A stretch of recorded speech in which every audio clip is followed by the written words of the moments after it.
आज का हमारा थर्मोडायनेमिक्स का क्वेश्चन है the heat of combustion of carbon to CO2। इसका मतलब जब कार्बन का कंबसन होता है और वो CO2 फॉर्म करता है, ठीक है, तो हीट ऑफ कंबसन कितनी निकलती है?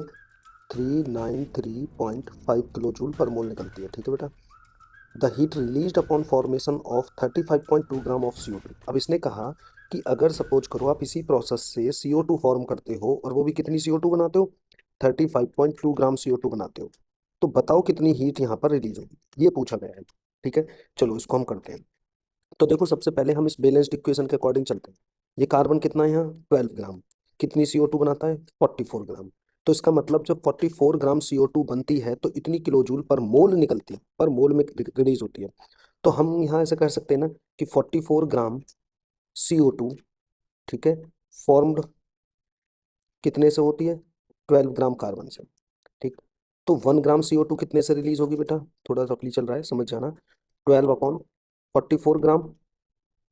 12/44। अब हमें कितनी CO2 प्रोड्यूस करनी है? हमें प्रोड्यूस करनी है 35.2 ग्राम CO2।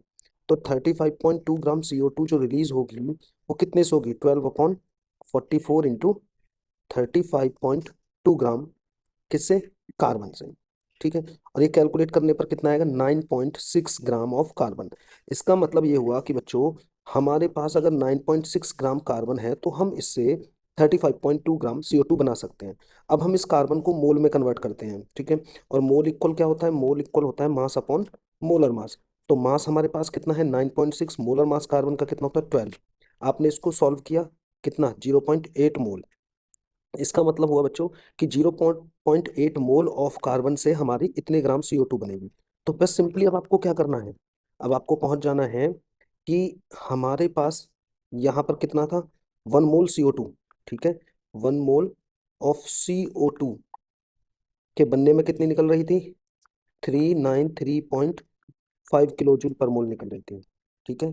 तो कितना कार्बन यूज हो रहा था उस समय? 1 मोल। इसका मतलब तो ये हुआ ना, 1 मोल कार्बन से, ठीक है, कितनी निकलती थी? 393.5 किलो जूल पर मोल निकल रही थी। अब हमारे पास कितना कार्बन है? 0.38। तो सॉरी 0.8 मोल। तो 0.8 मोल से कितना निकलेगा? 393.5 इंटू 0.8। आप इसको सॉल्व कर लीजिए, आपके सामने आंसर आ जाएगा। ऑल द बेस्ट बच्चों।